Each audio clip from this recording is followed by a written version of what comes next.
Capítulo 11.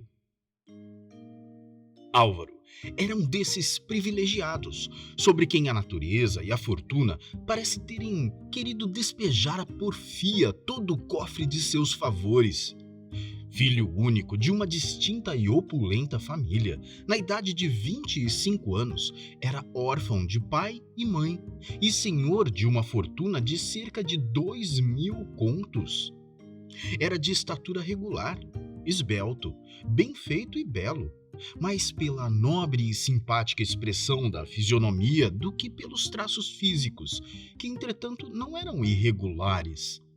Posto que não tivesse o espírito muito cultivado, era dotado de entendimento lúcido e robusto, próprio a elevar-se à esfera das mais transcendentes concepções.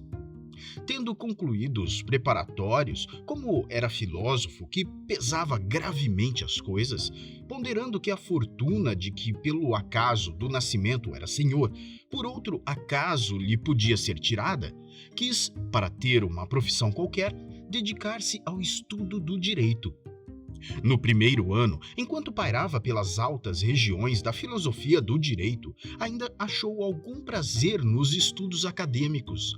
Mas quando teve de embrenhar-se no intrincado labirinto dessa árida e enfadonha casuística do direito positivo, seu espírito eminentemente sintético recuou enfastiado e não teve ânimo de prosseguir na senda encetada. Alma original, cheia de grandes e generosas aspirações, aprazia-se mais na indagação das altas questões políticas e sociais, em sonhar brilhantes utopias, do que em estudar e interpretar leis e instituições que, pela maior parte, em sua opinião, só tinham por base erros e preconceitos os mais absurdos. Tinha ódio a todos os privilégios e distinções sociais, e é escusado dizer que era liberal, republicano e quase socialista. Com tais ideias, Álvaro não podia deixar de ser abolicionista exaltado, e não o era só em palavras. Consistindo em escravos uma não pequena porção da herança de seus pais, tratou logo de emancipá-los todos.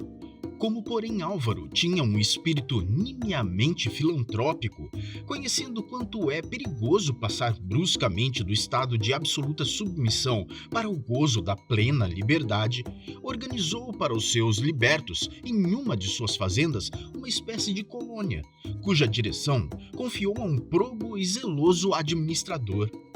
Desta medida, podiam resultar grandes vantagens para os libertos, para a sociedade e para o próprio Álvaro. A fazenda lhes era dada para cultivar a título de arrendamento, e eles, sujeitando-se a uma espécie de disciplina comum, não só preservavam-se de entregar-se à ociosidade, ao vício e ao crime, tinham segura a subsistência e podiam adquirir algum pecúlio, como também poderiam indenizar a Álvaro do sacrifício que fizera com a sua emancipação. Original e excêntrico como um rico lord inglês, professava em seus costumes a pureza e severidade de um quaker. Todavia, como homem de imaginação viva e coração impressionável, não deixava de amar os prazeres, o luxo, a elegância e, sobretudo, as mulheres, mas com certo platonismo delicado, certa pureza ideal, próprios das almas elevadas e dos corações bem formados. Entretanto, Álvaro ainda não havia encontrado até ali a mulher que lhe devia tocar o coração, a encarnação do tipo ideal que lhe sorria nos sonhos vagos de sua poética imaginação. Com tão excelentes e brilhantes predicados, Álvaro, por certo, devia ser objeto de grande preocupação no mundo elegante, e talvez o almejo secreto que fazia palpitar o coração de mais de uma ilustre e formosa donzela. Ele, porém, igualmente cortês e amável para com todas, por nenhuma delas ainda havia dado o mínimo sinal de predileção. Pode-se fazer ideia do desencanto, do assombro, da terrível decepção que reinou nos círculos das belas pernambucanas, ao verem o vivo interesse e solicitude de que Álvaro rodeava uma obscura e pobre moça. A deferência com que a tratava e os entusiásticos elogios que, sem rebuço, lhe prodigalizava. Juno e Palas não ficaram tão despeitadas quando o formoso Paris conferiu a Vênus o prêmio da formosura. Já antes daquele sarau, Álvaro, em alguns círculos de senhoras, havia falado de Elvira em termos tão lisonjeiros e mesmo com certa eloquência apaixonada que a todas surpreendeu e inquietou. As moças ardiam por ver aquele protótipo de beleza e já de antemão choviam sobre a desconhecida e o seu campeão 1000 chascos e malignos apodos. Quando, porém, a viram, apesar dos contrafeitos e desdenhosos sorrisos que apenas lhes roçavam a flor dos lábios, sentiram uma desagradável impressão pungir-lhes no íntimo do coração. Peço perdão às belas de minha rude franqueza. A vaidade é, com bem raras exceções, companheira inseparável da beleza. E onde se acha a vaidade, a inveja, que sempre a acompanha mais ou menos de perto, não se faz esperar por muito tempo. A beleza da desconhecida era incontestável. Sua modéstia e timidez em nada prejudicavam a singela e nativa elegância de que era dotada. O traje simples e mesmo pobre em relação ao luxo suntuoso que a rodeava assentava-lhe maravilhosamente e realçava-lhe ainda mais os encantos naturais. O efeito deslumbrante que Elvira produziu logo ao primeiro aspecto e o empenho com que Álvaro procurava fazer sobressaltar os sedutores atrativos de Elvira, como de propósito para eclipsar as outras belezas do salão, eram de sobejo para irritar-lhes a vaidade e o amor próprio. Uma e outra deviam ser, naquela noite, o alvo de 1000 olhares desdenhosos, de 1000 sorrisos zombeteiros e acerados epigramas. Álvaro nem dava fé da mal disfarçada hostilidade com que ele e a sua protegida, podemos dar-lhe esse nome, eram acolhidos naquela reunião. Mas a tímida e modesta Elvira, que em parte alguma encontrava lhaneza e cordialidade, achava-se mal naquela atmosfera de fingida amabilidade e cortesania, e em cada olhar via um escárnio desdenhoso, em cada sorriso um sarcasmo. Já sabemos quem era Álvaro. Agora travemos conhecimento com o seu amigo, o doutor Geraldo. Era um homem de 30 anos, bacharel em Direito e advogado altamente conceituado no Fórum de Recife. Entre as relações de Álvaro, era a que cultivava com mais afeto a intimidade. Uma inteligência de bom quilate, firme e esclarecida. Um caráter sincero, franco e cheio de nobreza davam-lhe direito a essa predileção de parte de Álvaro. Seu espírito prático e positivo, como deve ser o de um consumado jurisconsulto, prestando o maior respeito às instituições e mesmo a todos os preconceitos e caprichos da sociedade, estava em completo antagonismo com as ideias excêntricas e reformistas de seu amigo. Mas esse antagonismo, longe de perturbar ou arrefecer a recíproca estima e afeição que entre eles reinava, servia antes para alimentá-las e fortalecê-las, quebrando a monotonia que deve reinar nas relações de duas almas sempre acordes e uníssonas em tudo. Estas tais, por fim de contas, vendo que o que uma pensa, a outra também pensa, o que uma quer, a outra igualmente quer, e que nada tem a se comunicarem, enjoadas de tanto se dizerem amém, ver-se-ão forçadas a recolherem-se ao silêncio e a dormitarem uma em face da outra. Plácida, cômoda e sonolenta amizade.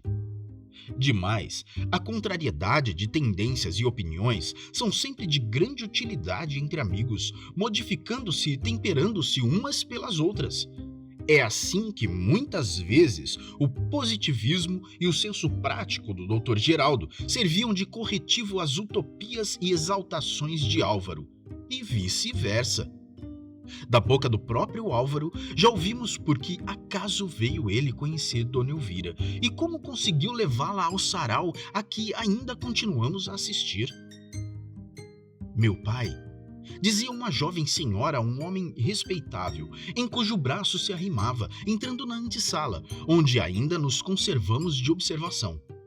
Meu pai, fiquemos por aqui um pouco nesta sala, enquanto está deserta. Ah, meu Deus, continuou ela com voz abafada, depois de se terem sentado junto um do outro. Que vim eu aqui fazer? Eu, pobre escrava, no meio dos saraus dos ricos e dos fidalgos. Este luxo, estas luzes, estas homenagens que me rodeiam me perturbam os sentidos e causam-me vertigem. É um crime que cometo, envolvendo-me no meio de tão luzida sociedade. É uma traição, meu pai. Eu o conheço e sinto remorsos. Se estas nobres senhoras adivinhassem que ao lado delas divertem-se e dança uma miserável escrava fugida a seus senhores. Escrava! Exclamou levantando-se. Escrava! Afigura-se-me que todos estão lendo, gravada em letras negras em minha fronte, esta sinistra palavra. Fujamos daqui, meu pai, fujamos. Esta sociedade parece estar escarnecendo de mim. Este ar me sufoca. Fujamos. Falando assim, a moça pálida e ofegante lançava a cada frase olhares inquietos em roda de si e empuxava o braço de seu pai, repetindo sempre com ansiosa sofreguidão: Vamo-nos, meu pai, fujamos daqui. Sossega teu coração, minha filha, respondeu o velho, procurando acalmá-la. Aqui ninguém, absolutamente, pode suspeitar quem tu és. Como poderão desconfiar que és uma escrava, se de todas essas lindas e nobres senhoras, nem pela formosura, nem pela graça e prendas do espírito, nenhuma pode levar-te a palma? Tanto pior, meu pai. Sou alvo de todas as atenções e esses olhares curiosos que de todos os cantos se dirigem sobre mim fazem-me a cada instante estremecer. Desejaria até que a terra se abrisse debaixo de meus pés e me sumisse em seu seio. Deixa-te dessas ideias. Esse teu medo e acanhamento é que poderiam nos pôr a perder, se acaso houvesse o mais leve motivo de receio. Ostenta com desembaraço todos os seus encantos e habilidades. Dança, canta, conversa, mostra-te alegre e satisfeita, que longe de te suporem uma escrava, são capazes de pensar que és uma princesa. Toma ânimo, minha filha, ao menos por hoje. Esta também, assim como é a primeira, será a derradeira vez que passaremos por este constrangimento. Não nos é possível ficar por mais tempo nesta terra onde começamos a despertar suspeitas. É verdade, meu pai, que fatalidade, respondeu a moça com uma triste oscilação de cabeça. Assim, pois, estamos condenados a vagar de país em país, sequestrados da sociedade, vivendo no mistério e estremecendo a todo instante, como se o céu nos tivesse marcado com um ferrete de maldição. Ah, esta partida há de me doer bem no coração. Não sei que encanto me prende a este lugar. Entretanto, terei de dizer adeus eterno a esta terra, onde gozei alguns dias de prazer e tranquilidade. Ah, meu Deus, quem sabe se não teria sido melhor morrer entre os tormentos da escravidão. Neste momento, entrava Álvaro na antessala, percorrendo-a com os olhos, como quem procurava alguém. Onde se sumiram? Vinha ele murmurando. Teriam tido a triste lembrança de se irem embora? Oh, não! Felizmente ei-los ali! Exclamou alegremente, dando com os olhos nos dois personagens que acabamos de ouvir conversar. Dona Elvira, Vossa Excelência é modesta demais. Vem esconder-se neste recanto, quando devia estar brilhando no salão, onde todos suspiram pela sua presença. Deixe isso para as tímidas e fanadas violetas. A rosa compete alardear em plena luz todos os seus encantos. Desculpe-me, murmurou Isaura, uma pobre moça criada como eu na solidão da roça e que não está acostumada a tão esplêndidas reuniões, sente-se abafada e constrangida. Oh, não. Há de acostumar-se, eu espero. As luzes, o esplendor, as harmonias, os perfumes constituem a atmosfera em que deve brilhar a beleza que Deus criou para ser vista e admirada. Vim buscá-la a pedido de alguns cavalheiros que já são admiradores de Vossa Excelência. Para interromper a monotonia das valsas e quadrilhas, costumam aqui as senhoras encantar-nos os ouvidos com alguma canção, área, modinha ou seja o que for. Algumas pessoas a quem eu disse, perdoe-me a indiscrição, filha do entusiasmo, que Vossa Excelência possui a mais linda voz e canta com maestria, mostram o mais vivo desejo de ouvi-la. Eu, senhor Álvaro, e eu cantar diante de uma tão luzida reunião? Por favor, queira dispensar-me dessa nova prova. É em seu próprio interesse que lhe digo, canto mal, sou muito acanhada e estou certa que irei solenemente desmenti-lo. Poupe-nos a nós ambos essa vergonha. São desculpas que não posso aceitar, porque já a ouvi cantar. E creia-me, dona Elvira, se eu não tivesse a certeza de que a senhora canta admiravelmente, não seria capaz de expô-la a um fiasco. Quem canta como Vossa Excelência não deve acanhar-se, e eu, por minha parte, peço-lhe encarecidamente que não cante outra coisa, senão aquela maviosa canção da escrava que outro dia a surpreendi cantando, e afianço a Vossa Excelência que a arrebatará aos ouvintes. Por que razão não pode ser outra? Essa desperta-me recordações tão tristes. E é talvez por isso mesmo que é tão linda nos lábios de Vossa Excelência. Ai, triste de mim! Suspirou dentro da alma Dona Elvira. Aqueles mesmos que mais me amam tomam-se, sem o saber, os meus algozes. Elvira bem quisera escusar-se a todo o transe. Cantar naquela ocasião era para ela o mais penoso dos sacrifícios, mas não lhe era mais possível relutar. E lembrando-se do judicioso conselho de seu pai, não quis mais ver-se rogada, e aceitando o braço que Álvaro lhe oferecia, foi por ele conduzida ao piano, onde sentou-se com a graça e elegância de quem se acha completamente familiarizada com o instrumento. Uma multidão de cabeças curiosas e de corações palpitando na mais ansiosa expectação se apinharam em volta do piano. Os cavalheiros estavam ansiosos por saberem se a voz daquela mulher correspondia à sua extraordinária beleza. Se a fada seria também uma sereia. As moças esperavam que, ao menos naquele terreno, teriam o prazer de ver derrotada a sua formidável êmula, e já contavam compará-la com o pavão da fábula, queixando-se a Juno que, o tendo formado a mais bela das aves, não lhe dera outra voz mais que um guincho áspero e desagradável.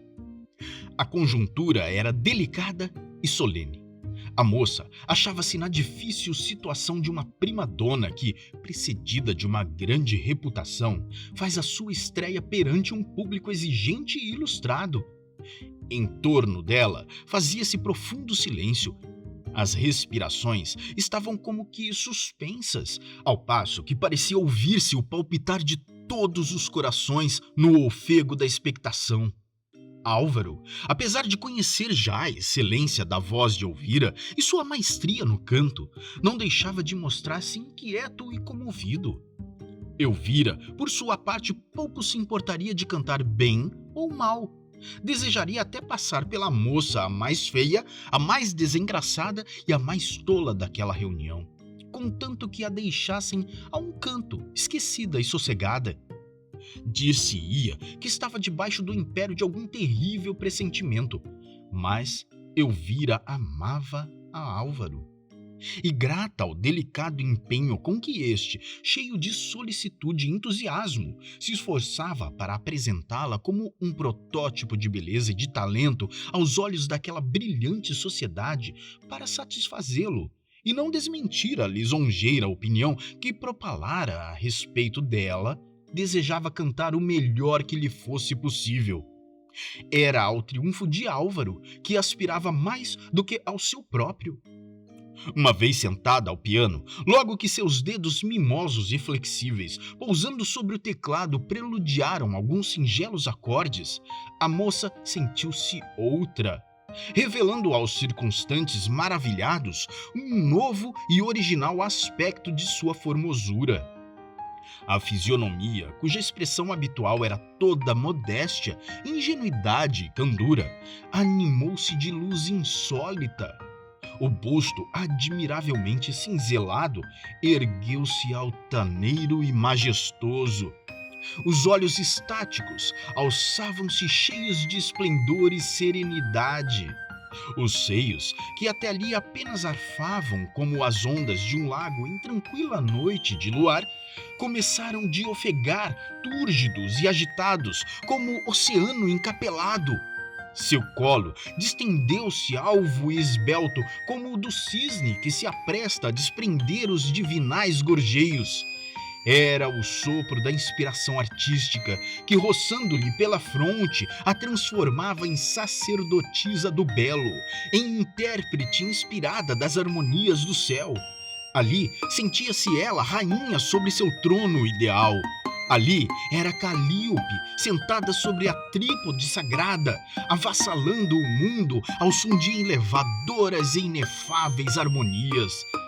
Das próprias inquietações e angústias da alma, soube ela tirar alento e inspiração para vencer as dificuldades da árdua situação em que se achava empenhada.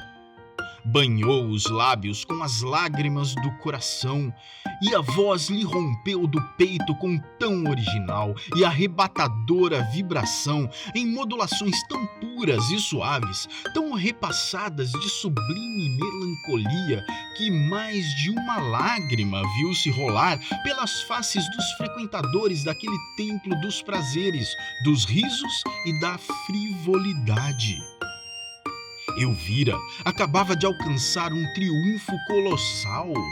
Mal terminara o canto, o salão restrugiu entre os mais estrondosos aplausos e parecia que vinha desabando ao ruído atordoador das palmas e dos vivas. A fada de Álvaro é também uma sereia, dizia o doutor Geraldo a um dos cavalheiros em cuja companhia já ouvimos. Resume tudo em si. Que timbre de voz tão puro e tão suave! Julguei-me arrebatado ao sétimo céu, ouvindo as harmonias dos coros angélicos. É uma consumada artista. No teatro faria esquecer a Malibran e conquistaria a reputação europeia. Álvaro tem razão. Uma criatura assim não pode ser uma mulher ordinária e muito menos uma aventureira. A música, dando sinal para a quadrilha, interrompe a conversação ou não nula deixa ouvir. Dona Elvira, diz Álvaro, dirigindo a sua protegida, que já se achava sentada ao pé de seu pai. Lembre-se que me fez a honra de conceder-me esta quadrilha. Elvira esforçou-se por sorrir e combater o terrível abatimento que, ao deixar o piano de novo, se apoderara de seu espírito. Tomou o braço de Álvaro e ambos foram ocupar o seu lugar na quadrilha.